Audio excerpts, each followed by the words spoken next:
I think we can go ahead and get started. We'll let other people trickle in. I know that you guys are taking time out of your UX design competition time to join us, so I really appreciate that. And I think this will be a really great resource for you guys because we have some lovely panelists. Let me introduce them now. So I will give you guys an opportunity to just give a quick introduction. So we can start with Emmy. Hi, everyone. My name is Emme Enjado. I'm a senior UX product designer at Consulting, which is a consulting company. I've been there for 5 years, but before that, I was actually in Noel's shoes. I graduated from BU in 2021 and was a part of Forge. And this is like one of my favorite events because um, catalyst and design competitions like these are very much got into this field. And yeah, I'm very excited to be sharing more about the journey and what the industry looks like now as well. Thank you so much, Emmy. Anjali, would you like to introduce yourself? Hello, I'm Anjali. So I'm working as a product designer for DPU, which is a trading platform, and that's where I lead design work. And before DPU, I graduated from Purdue last year, and I've also had some experience in working with research and academic in research and academic settings. So, and I'm excited to be here today. All right, thank you. And then Jason. Hey everyone, I'm Jason. I'm currently a UX researcher at TD Bank, and previously I was at Atlassian. Yeah, so I graduated BU 2023. Previously was pre-med, but then I like transitioned into UX. So yeah, now I'm here. Hey, thank you to all of our panelists. We're really excited to have you. So the way this panel is going to work is myself and my co-host Emma are going to ask some questions about UX and your experience within the industry. And then at the end, we'll have about 10 minutes for any participant questions. So as you're watching this panel, if you have any questions, feel free to drop them in the chat. And I would also like to invite our panelists, if you feel comfortable sharing your email in the chat. It's totally up to you, but if our participants want to contact you with any further questions, that would be appreciated. And why don't we, or Emma, are you ready to ask our first question and get us started? Yeah, of course. So I'll start the questions off with what drew you to the UX and what keeps you passionate about it today? And we can just go in alphabetical order to keep things like consistent. So we can start with Anjali, if you're comfortable with that. You can go ahead and answer that question, then we'll go to Emmy and then Jason. So, before transitioning to UX, I have worked as an interior designer for quite a while, and during the pandemic, that's I discovered UX design and took some courses, and I realized that the process is quite similar in terms of even in interior design, we look for designing around the user needs and also making sure that the design is ensuring that the users are comfortable around it because it affects how people move around it and feel around it. So, and I also figured that it's much easier than going to sites and also inspecting materials on site because through UX, I could do everything just sitting at my desk, like even reaching out to users and like doing the user research and as well as design work.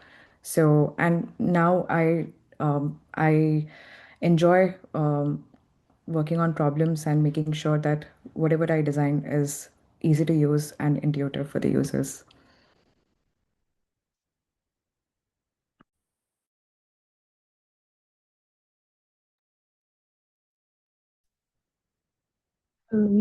I'll go next. Yeah, so I always consider myself to be a creative and curious. Whenever I was growing up, I was really involved with doing art and drawing, and I was in newspaper in high school, and that introduced me to the visual design, graphic design world as well. A little bit of like user research portion as well. whenever I went into college, I originally wanted to major in neuroscience and go into neuroscience research because I was really interested in human behavior and how we think.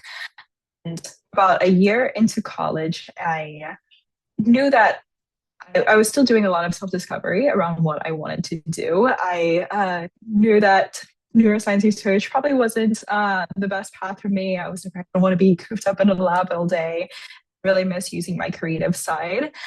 And whenever I was about halfway through my undergrad degree, I stumbled upon a competition kind of like this. I think they called it like an idea create-a-thon.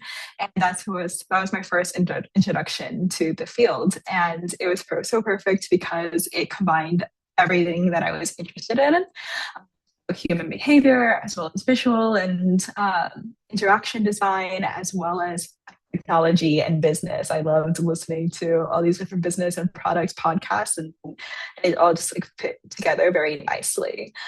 And yeah, that was kind of the launch of it. I think it was pretty cool to reminisce because whenever I was going through the self discovery of trying to figure out which careers I wanted to do, I was always like, oh, like I'm not sure. But then whenever I found UX, it just immediately started like learning more and tinkering more about the field, and I'm getting my hands dirty in Figma and different tools like that. And before I knew it, I was like, wait, yeah, this is it. This is what I want to do.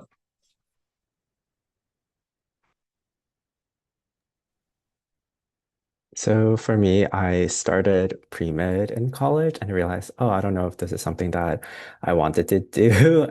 So I kind of also stumbled upon UX where my friend was taking a course that BU was offering, and I did it my senior year. I was like, wait, this is really fun. Um, but at that time, I didn't know that UX research was kind of like within this realm as well. But because I had done so much research already in my background in health, like public health and just bio research, I wanted to find a way to connect UX and research, and hence I am a UX researcher now.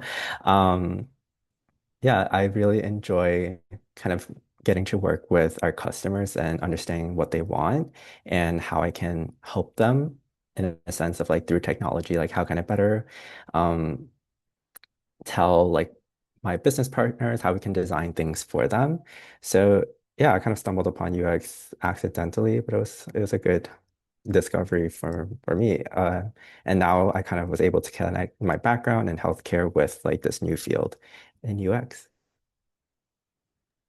Thank you so much for all your guys' responses. Honestly, I actually did not know about UX until college, so I'm like in the same boat as a lot of you guys. So if anyone in the Zoom has any questions, feel free to like type them in the chat or just like unmute yourself and ask. We'll just give like a little time for people to think or like ask any questions before we move on to the next. Yeah, we can also do some questions at the end. So if we like keep going and they have any questions just throughout, just feel free to add them in. Yeah, I think we could probably do that. So like we can keep going, and if anyone has a question, they can just kind of like Yeah, drop just it in for the the sake of chat. time. So you guys all had really interesting paths to UX. It's really cool how you all had like such different backgrounds, but like kind of united yourself within this field. So for our next question, can you guys share a challenging project that you've worked on and what were the hurdles and how did you overcome them? And if you don't mind, we'll just go right in the same order. Yeah. So I work at DPU as a sole product designer. So I'm the only design team that they have. So I also worked on a edtech platform which is owned by the same co-founders, which is called Traderland. So they wanted to design their own platform. Earlier they were using the a WordPress template, but now they wanted to design a full-fledged platform, a web app as well as a mobile app. And all this was supposed to be done within a very short time frame because startups you have generally have a very fast paced environment and they expect you to do things very quickly. So I had to do user research, understand how the market in the edtech space looked like, and also align them with our own product. So one of the things that I focused was on using AI as my research partner. So using Claude, I tried to navigate the entire market around the edtech space and understand what kind of features or flows that they have been adding and how they could align with our product as well, and also understanding user feedback on these products. So what I did was, because I didn't have time to do traditional user research, I use Claude and understand how people are reacting to these products, what kind of features or things that they require, and that what kind of design direction that these platforms were taking. So doing my entire market research, competitive research, and also a bit of user research using Claude was one of the things that I focused. And of course, after that, I also I definitely use these applications and use them myself and understanding how the workflows look like. But yeah, delivering the product by using AI and also in a very short time frame was something which was a first for me as well. And I think the tools that we have today have definitely changed the way we design and do research as well. So this was one of the project, and eventually I was able to deliver the product. So that's been one of the project. Yeah, that's great. It's interesting how technology kind of adds new challenges, but also new solutions to UX design. Emmy, do you have anything to add to this? For me, it was the challenging project. I think the one that I'm currently on. So, just to give some background with Slalom or tech consulting works, is you are put on projects. And these projects can last anywhere from 6 months to a year or a couple of years.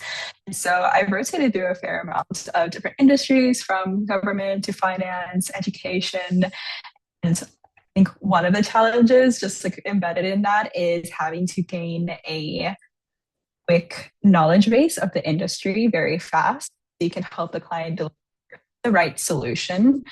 And the project that I'm on right now, it's with the state of Georgia, and we're working with them to build a unified court case management system. So right now, Georgia has about 159 different counties, and each county has state court, superior court, magistrate, probate, and all of these different courts and counties are using different CMS platforms to help manage their cases, which has led to a lot of inconsistencies in data. And so we want to help improve that experience for the judges and clerks and the public citizens as well, so it can be a more just society. And so this project I've been involved since last January, from the discovery portion, where we got to go travel down to Georgia and interview clerks and judges to learn their current pain points and processes. And now we're in the delivery stage, where we're actually like onboarding the MVP of the CMS to different courts, which is very exciting. And the challenging part of this project was, one, like learning the knowledge of all the different courts and their complexities, and two, trying to find a way to build a unified CMS platform that can accommodate all these different levels of complexities, because you have the courts in themselves, probate court and versus a superior court, for example, they handle very different cases. And then you also have different large urban county has a more robust one. They have like a larger volume of citizens, and then two, they usually have resources. So their ways of working look a lot different. A small rural county that only has a judge and maybe two clerks. And so learning how to find the common denominator and build a process and work stream that can fit all of them has been a really like fun puzzle to solve for. Yeah, that sounds like a really interesting project, and definitely like there's a lot to consider, especially working with like the government, something so important.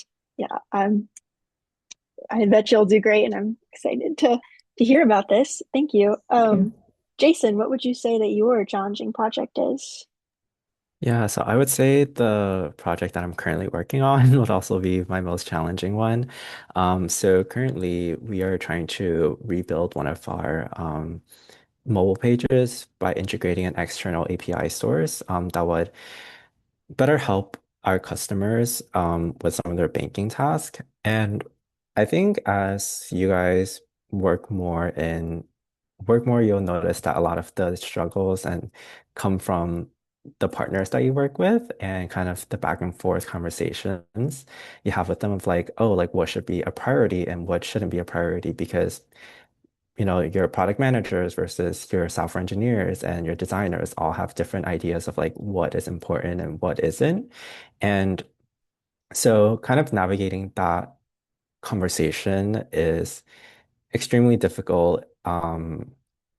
And especially as a researcher, one of our goals is actually to de-risk a lot of the work that the company is trying to implement and to ensure that, if we drop $1 million to build this out, we want it to work and to generate like profit for the business. If we don't, then we end up losing $1 million. And so as a researcher, I have to come in with a lot of research and past just knowledge of saying like if we prioritize A and B versus C and D, then it might lead to like these issues. Um so yeah, it's a lot of just knowing how to lead conversations with the people that you work with and kind of really maintaining your stance. Because for us, like our UX research team, we're the ones who know our customers the best and know like what they need and what they want in our product. And so we have to communicate that to our all of our partners and to ensure that, like, yes, we're all working towards the end goal, but we need to ensure that like the way that we get there has to be like efficient and just making sure that like, at the end we deliver the product, but it is also something that works for our customers and helps the business as a whole too. So yeah, in general, it's just working with everyone on a team is like a really challenging part that I feel like you guys will get to experience.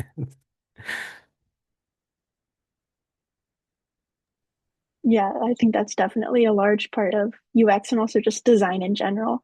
That actually leads in really nicely to our next question, which Emma is going to ask. And the next question ties in with that. How do you approach balancing user needs with business objectives in your design projects? Because I imagine that is definitely like a hard thing to consider. So we'll go in the same order as usual, starting with Anjali. So I think the way startups work are really quite different from, let's say, bigger companies or mid-sized companies. In startups, the main focus, or actually in any business, I would say, is obviously reducing friction in the product. And the way we have balanced user needs and the business goal is that every quarter we set with certain goals for what we are going to do. Like, are we going to come up with new features, or are we going to make the product more efficient, or are we going to just make sure that there are no bugs? So based on that, we see what the users have been requesting or what are the most friction points using the analytics and also the user feedback that we get. So and we see where the trade-offs can be met and where we can probably include what the users have been asking within the goals and ensure that those decisions go in line, because I don't think user needs and business goals are always completely different. They're mostly aligned, but we just have to understand what is more important, what can be prioritized, or what can be done something maybe sometime later. So focusing on that has been one of the goals that and that is a way I could balance user needs and the business goals. Thank you for that. That's really interesting. I didn't see it as like a quarter thing before. Like I wasn't aware that like it's like almost every month you kind of have to choose like what you're gonna prioritize, but that is really interesting. We'll move on to Emmy next. Yeah, our approach is very much similar to what Anjali had mentioned. Yeah, the business goals, they usually have the user in mind, or at least been my experience, which I'm very grateful for.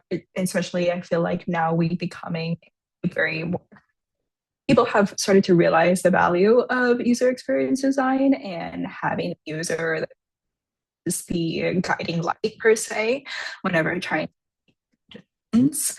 I do feel like in my experience we've had to make those priorities, especially since most of them have been MVP focused. And so usually we were working in like a very specific timeline. And I'm like, okay, we have to meet our deadline by the MVP, outlining the core business functionalities that we want to achieve to have the user experience at least like a little bit better than it was before, and then kind of work towards the extra feature enhancements after that.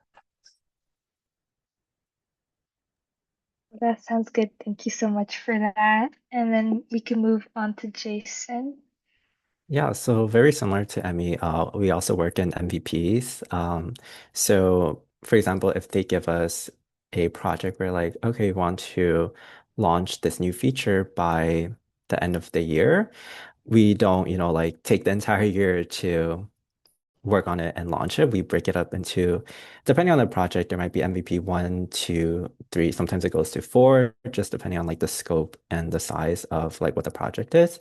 And then what's nice is that within each MVP, we're actually, as a researcher, we're able to test a lot of like the smaller launches and kind of see, like, does this fit the user need? And if it doesn't, how can we adjust that and make it so that as we work towards that end goal, we're both, prioritizing what our users want as well as keeping our like business goal in mind.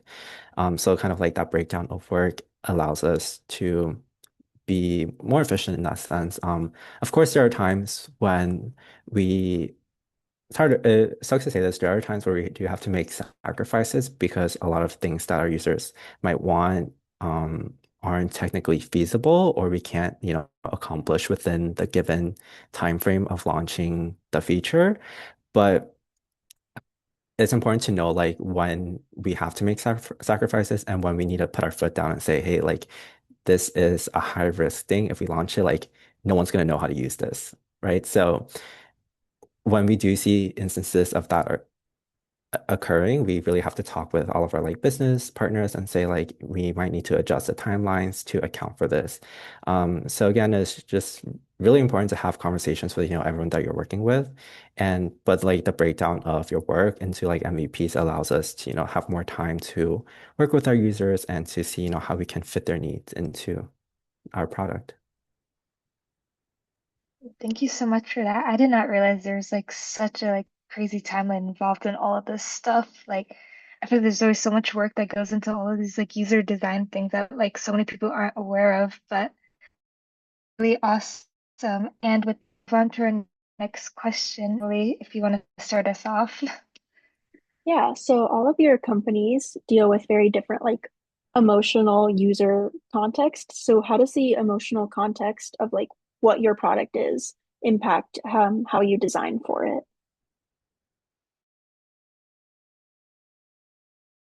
And we can start Yeah. again with Anjali. Yeah. That's a very interesting question because when you're actually designing things, you definitely know that, okay, these are the emotions that probably the user is going through, but you're not fully aware of that all the time. So, and especially in regards with DPO, because it's a trading research platform.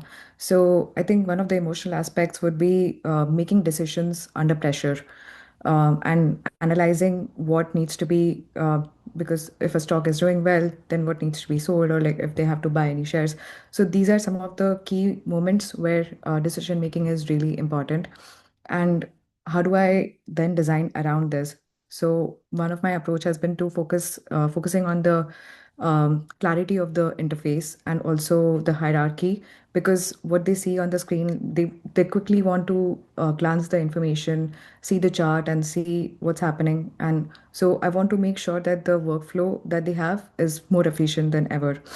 So identifying what I can do, what kind of information I can immediately show, what can be like a secondary information, and also providing a better structure to the interface so that there is no confusion, so that users can easily scan and compare and just act without getting overwhelmed, because these kind of platforms are generally data heavy. You see a lot of multiple dashboards. You have tables with stock information, all the variables, and a lot of filters. So making sure that the information is clearly visible, like that is really key to the decision making aspect. So having a clear navigation and frictionless workflow is really important, and that's one of the ways it's possible. Yeah, I can definitely imagine how stock research would be something that needs to be like very streamlined and clear because there's so many like real world consequences of these decisions. So yeah, Emmy, what is your take on this?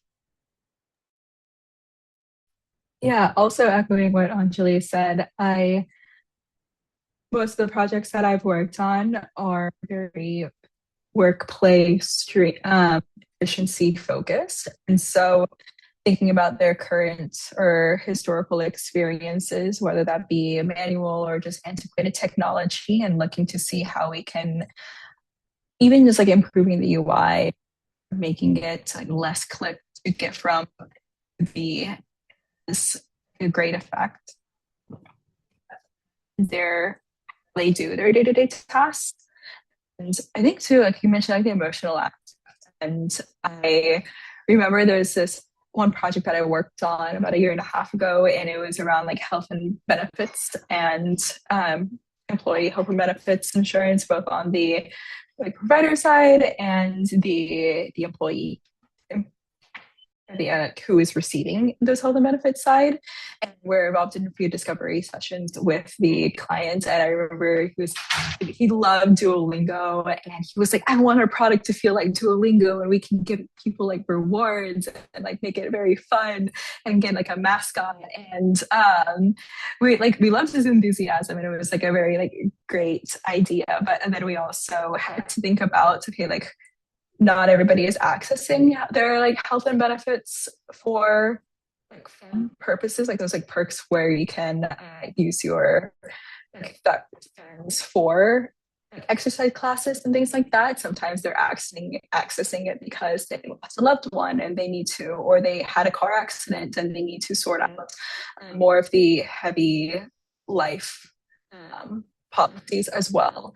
And so thinking about like the emotional aspect, when are people accessing your product, and those varied situations, and you can design experiences that accommodate range or make it more technologically personalizable.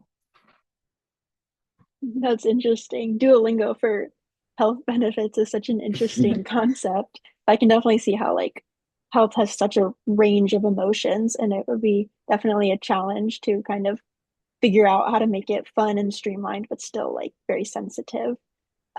Jason, what would you say about this? Yeah, so with my role, we typically work a lot with, customers and like our participants.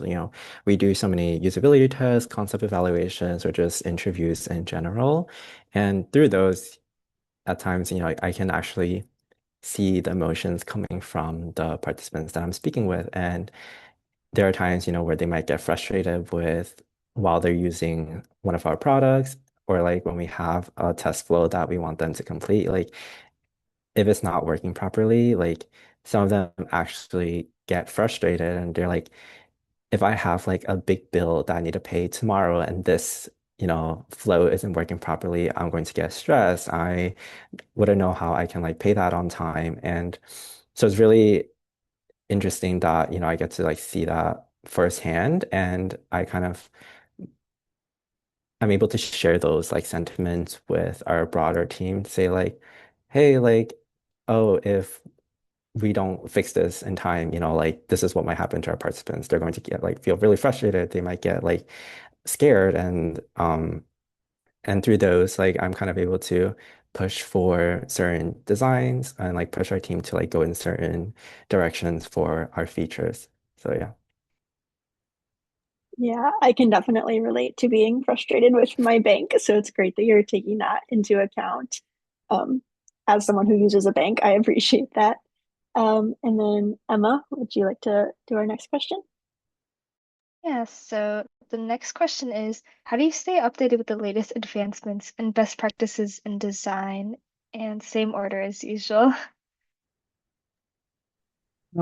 So I think for best advancements, I would go to LinkedIn to see what other designers have been using, like what kind of technology, how they are using that specific technology. Let's say if there's a new tool in the market, then how are people integrating that tool within the workflows. So that's one way. And I also try to attend events where I can meet other designers and understand how I can improve my process better because um, I'm also quite new to the industry in that sense. So I always try to um, talk to designers when I attend these events, and these are some of the ways that I've been that I use generally to stay uh, on top of trends.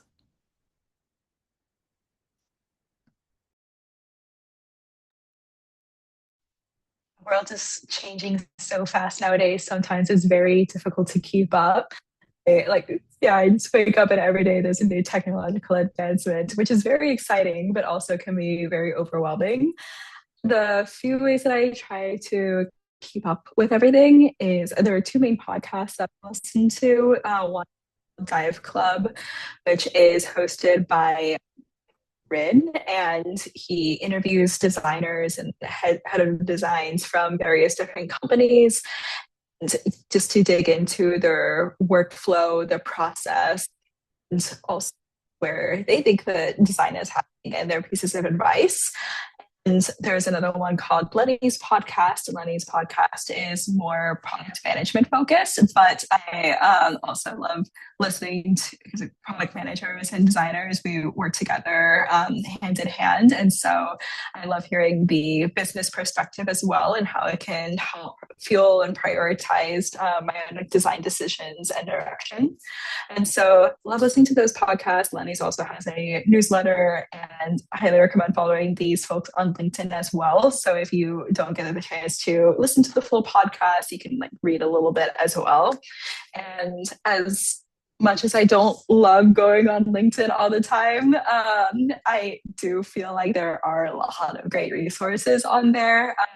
I can also like send those in the chat, and I'm always like saving things as well as on like Twitter too. Twitter is really great for I would say like the visual UI interaction design component for getting bits of inspiration there as well. Yeah, just echoing some statements. Definitely LinkedIn. I'm in a few groups where they share updates pretty daily with everyone in that group. Like whether I'm in one for like product design thinking, I'm also in one for AI, and another one for like research. It's a great way to like connect with other people who share interests with you. Like you don't necessarily need to be working in AI or working in research to be part of those groups. And another method, I think I'm pretty lucky with this. Is my company. We have a really strong design and research team where every week or every 2 weeks one of the leads or seniors would host what we call like a lunch and learn. So they talk about some of the more recent tools or products that might come out and kind of share like what they found with anyone who wants to attend and just wants, if they don't know about it, they can jump in, or if they have heard about it and want to like just have a discussion, they can. So things like those. And then we've also had AI drop-in sessions where we can talk about any AI tools that have been popping up in our market and any that we've used and want to share with other people. So, so yeah, I think it's great that my team really prioritize like learning and keeping up to date with all of the tools that are coming out. That's awesome. Thank you so much, guys. I'm hearing a lot of LinkedIn. I really need to get onto that, but we'll move on to the next question. Emily, do you want to go with that? Yeah, so this one's definitely really relevant to our kind of undergraduate audience here. If you were hiring a junior designer, what would make a portfolio stand out to you beyond the visuals? And we can start with Anjali again. Okay, this could be a little tough for me to answer, I guess, because I've never thought of portfolios or designing, like looking at portfolios from that perspective. Like, if I'm a hiring manager, then what am I looking for? Because even I struggle with my portfolios sometimes because I don't understand what could be relevant, like, because everyone would have a different perspective on or different things that they require in a portfolio. Like, one would need the problem statement clearly, one would need the design process clear, one would need a reflection of what you could do, what could you could do better.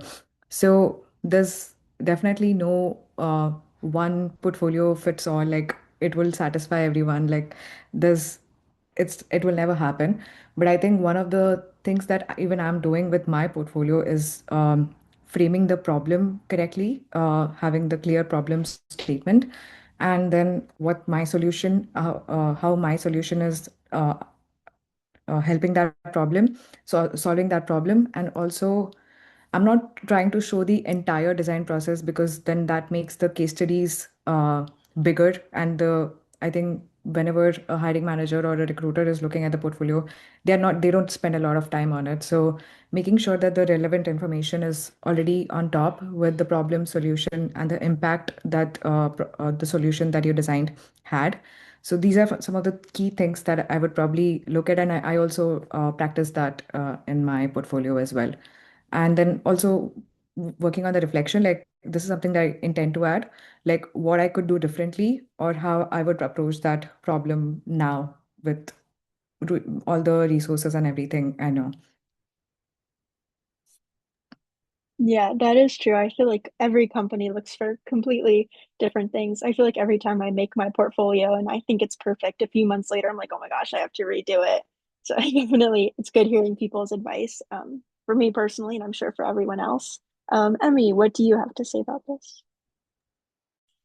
It's interesting because I feel like what was a good portfolio back whenever I was in college has changed quite a bit, at least like from what I've heard in the past like 5 years. And I was recently listening to a podcast, the Good Rid Design Dive Club, and I forget where the design director he was interviewing, but it was one of the recent like,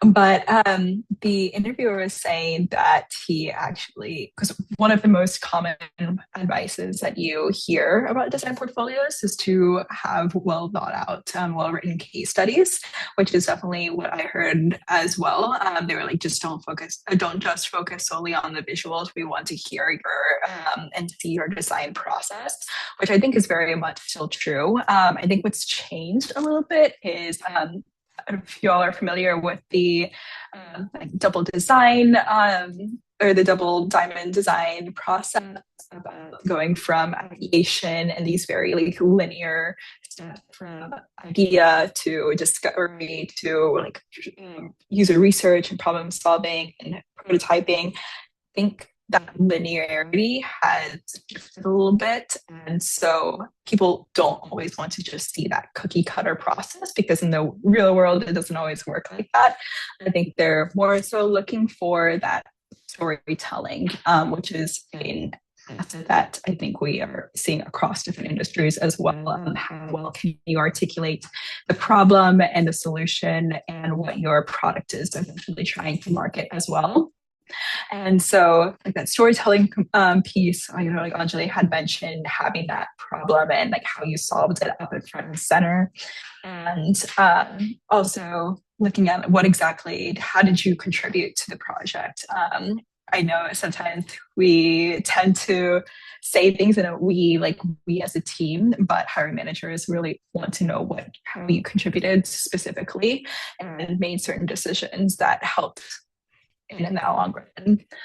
So and then also I really like seeing personality and the about pages and portfolio. I think it's really fun when people use their creativity and imagination and break out of like the template format to just do fun things and take creative liberty. I think it really shows the personality and who you could potentially be working with. Yeah, that's really good advice. That's definitely something I'm trying to work on with my portfolio is showing like the short storytelling and like process aspect. Jason, what do you have to add? Yeah, I think having been on like actually recently with my team, we did like resume reviews for our summer internships for like this upcoming summer. And it was really cool to kind of see like the behind the scenes process of like, what do like our hiring managers and what do like the seniors on the team, like what are they looking for? One of the things that kind of I remembered was what is like the impact of your work? Because I think so many times we kind of just write like, this is what I did, but what is the result of, like your work? Even if it's a personal project, like what I feel like people shouldn't just frame it as like, this is the project that I worked on. We kind of want to extrapolate a little bit more, saying like, who could this project help? What communities does this project could it potentially serve? Even if it didn't like go out into the real world and like have real users interact with it, we kind of always want to think about what that could look like. And if you did work in some project or role where you're able to launch something and have actual people use it, like talk about the impact of that. Like that is so important to when you're applying for jobs. That's so important for companies to see, like what is the impact that you've made with your work. So I think that is something that people look for a lot. And if you guys can put that in your portfolio, like along with, like the problem statement, as Anjali and Emmy both mentioned, like, the problem statement, the solution, and the impact, like for having those important pieces up front is like really will help you stand out. Yeah, that's really good If advice. I I think it's, oh, Sorry, sorry. I just want to add one point to like what Jason had mentioned about impact. So initially, when I was working on my portfolio, I always struggled with what kind of impact can I show if I don't have, if it's my own personal project, like what do I show? Because it's not under development and actual users are not using it. So sometimes it can be daunting to like come up with what kind of impact can I show. So in that case, what I would recommend is because for any project you would be doing lightweight research, user research. So you could probably use those insights like, oh, users were satisfied. It was like maybe like users could navigate the process, navigate the flow very easily, and this was a particular flow I was trying to solve for. So showing some numbers, it could be just like I increased the navigation better by like 15% or 20%. Like these doesn't have to be fully accurate, but you can gauge through user insights that this is what my solution was able to offer. So coming up with even lightweight impact statements is also helpful. So you don't always have to get overwhelmed with, oh, I built this product for like 10 million users or something like that. So focusing on lightweight impact is also important, and I think people should highlight that. Yeah, thank you. It's really good advice. I think it's important to show like the thought behind your project and how it can like really impact the real world, even if it's just something conceptual or just that you're working on yourself. And we can move on to our next question, which can probably be our last, and then we can move on to chat questions. So if anyone has any questions, feel free to drop them in the chat. I think this will be a fun question to end off on. Is AI making your job easier, scarier, or both? And how are you actually using it day to day? And you can be as honest as you want. I think working as a sole product designer, AI is like my colleague right now because not I have to work on the strategy, I have to work on the UI, UX, and also ensuring that I prototype faster. And then if I get any feedback, then I also make the iterations faster. So the way that I have optimized AI is, as I mentioned earlier as well, like using it for research. Like one of the ways to, if I don't have traditional user research process in my company, then I'm using AI to focus on that. And of course, validating everything throughout the way. It's not like whatever AI is saying, I'm just taking it as a source of truth, but also able to validate all the information. And with tools like Figma, Make, Cursor, and Claude Code, I'm able to prototype faster. And because in some of, at least the company that I'm working at, they've tried to focus more on these tools. Like in fact, they even asked me to uh, to use Figma less and focus more on prototyping using these tools, which may not be always conventional, but at least it helps you with decision making as well faster. Like if we are thinking of a new feature, so it's easier to prototype with these tools in the real environment as well.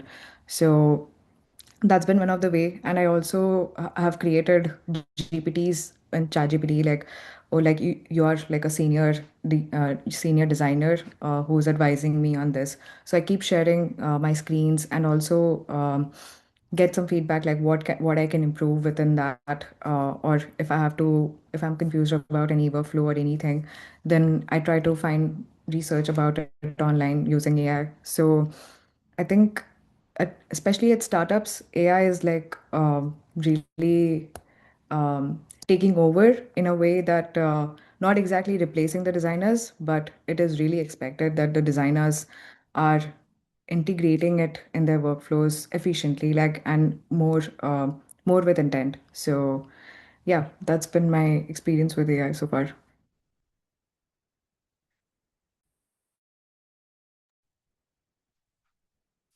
Yeah, so I am really lucky that my loves the use of AI and is very forward about it. I think I have some colleagues who are more like regulated environments or working with clients who AI tools like Claude and Cursor, et cetera, can be pretty expensive. But our project that I'm working on now with the state of Georgia is also in collaboration with AWS and HBO called Curo, which is an like, AI powered IDE. And so we've been encouraged to use it. We've been using it for about the past month. That's when we got our licenses. And it's honestly really, really exciting and really powerful to see what it can do, not only with we've probably seen the kind of like Figma Make and Cursor Claude Code instances where you have a prompt and you're able to prototype something out of nothing. I think that's kind of the most common use case that we've seen. But at the stage of the project we're at, we have a lot of the features already like, prototyped in Figma, and we're working more on like feature enhancements and design documentation. And so it's been really interesting to see how we can use it to do more of that busy work managerial side of things, like updating tickets in Jira and um, like making making flow diagrams to visually show what this flow, the security settings are for users. And so it's been fun to kind of like see how it can be leveraged by what it's good at. So I'm gonna take a little more of a like pessimistic view on this, where a lot of time. So with like banks, a lot of like adoption of AI tools is typically really slow because of a lot of security concerns. But once we do get a tool under our belt, we're expected to like pick it up immediately to, make our work more efficient. And for those who like aren't able to show that like improvement and increase in efficiency, like is often a poor reflection on them, even though it shouldn't be. And I feel like that is the case for a lot of larger companies as well, where, because there are so many tools at our disposal, like so many AI tools at our disposal, like they want us to work faster and as I mean mentioned, a lot of like the managerial work, like that shouldn't be done. You shouldn't be taking like as much time with it now because you have like so many tools under your belt. But again, like people adopt tools at different speeds and not everyone like feels the need for them as well. And it sucks that, like I feel like at times it's being pushed down our throats a little bit. But it's good to definitely I think it's definitely good to know, what your tools are and like what you can use for what processes. And I just wish it weren't the case where, you're forced to do it or like if you don't do it, like it reflects poorly on you. Yeah. Thank you so much for all of that. Oh wait, Emily, did you have something to add?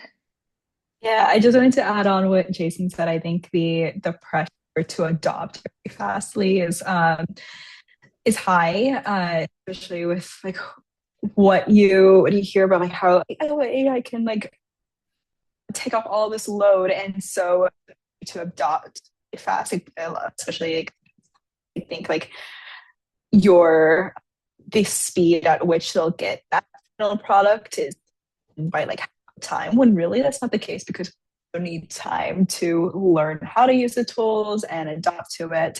And sometimes like there's like the learning curve, and it's going to actually take longer to deliver something because we're trying to learn this whole new method of learning how to work with tools that are popping up and changing every single day. And so yeah, that AI fatigue can be very, very real. And it's, it's something that we're all navigating together. Yeah, that's definitely true. I feel like AI just makes everything move so much faster. Like I know there's students here who already have like assignments like involving like use like professors want them to use AI to like make assignments, which I thought I would never hear that before, but like it's a very interesting world. And I think there's pros and cons of everything though. So yeah. Let's see, do we want to move on to questions now? Yeah, we can move to our chat question. So we have one right now from Clara. Let me pull it up. What was a favorite project of yours? What features were notable and made it special to you? And I think we can just continue going in our order from before. I'll talk about my first project. So I was still in my master's program working for Governance and Responsible AI Lab as a UX designer. And they had given me a database of research questions on AI. So basically, this database consisted of all the surveys which were done for AI research. So each question was then coded with multiple around 40 to 50 variables. So I had this database. I had to transfer this database into a web portal, which was easy to search and navigate to.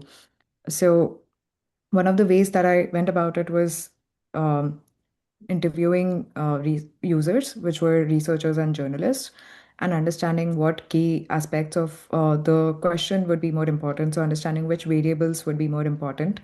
So, then we narrowed down to like 10 to 15 variables, which would really make more sense than the others, and also discussing things with the team. Then I was able to come up with a interface for this entire thing, and luckily I also had time to do usability testing as well. So I did 3 rounds of usability testing to come up with the final product that we have.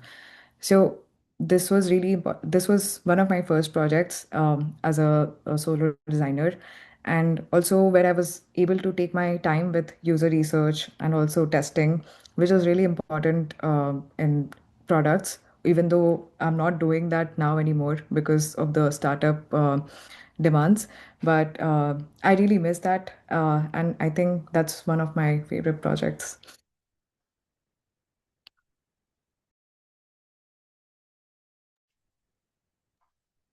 One of the favorite projects that I had was actually like in the finance industry. It was also one of my earlier project in my career. I think it was about a year into my job, a year and a half. And I really enjoyed it because before I had this project, I thought like I was like I would never work in finance. I think that's like sounds like really boring. I don't want to work in like that industry. And one of the great parts of consulting is that you are often kind of like to explore something that you aren't familiar with or would otherwise say no to. And I found that I actually really enjoyed it because like finance and like other industries, they come from like convoluted backgrounds, and UI and product design has such like a strong power of making those user experiences more accessible to people who maybe like don't fully understand it. And so yeah, I just like really enjoyed the nature of that project because it just really opened my eyes to how we can help make like financial literacy and education more accessible. And yeah. Yeah, I think one of my favorite projects was also when I like new pretty recent to this role. We were working on a project where we're like updating one of our platforms for like our lending partners. I know it sounds boring, but it was when we were talking to like, some of our partners and stakeholders, the way we improve like the platform, it would like let them help secure more like multi-million dollar deals. And then for me, I'm like, wow, like that impact is really big. And I guess like it was the first time that made me realize like sometimes the work that you do feels like not that big, but when you think of, but once you like realize you're actually making like a really large impact, it makes it like really cool. Yeah. Yeah, thank you guys so much for your answers. I believe that's all the time we have. Thanks again to our panelists. You were all lovely, and it was so great to hear about your experiences.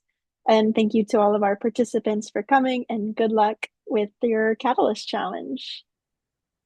Yes, thank you so much, everybody. I hope you have a great rest of your day. I don't know if it's sunny where you are, but it's sunny here, so enjoy. All right, bye Thanks, guys. everyone. Thank you all. Thank you. Bye bye.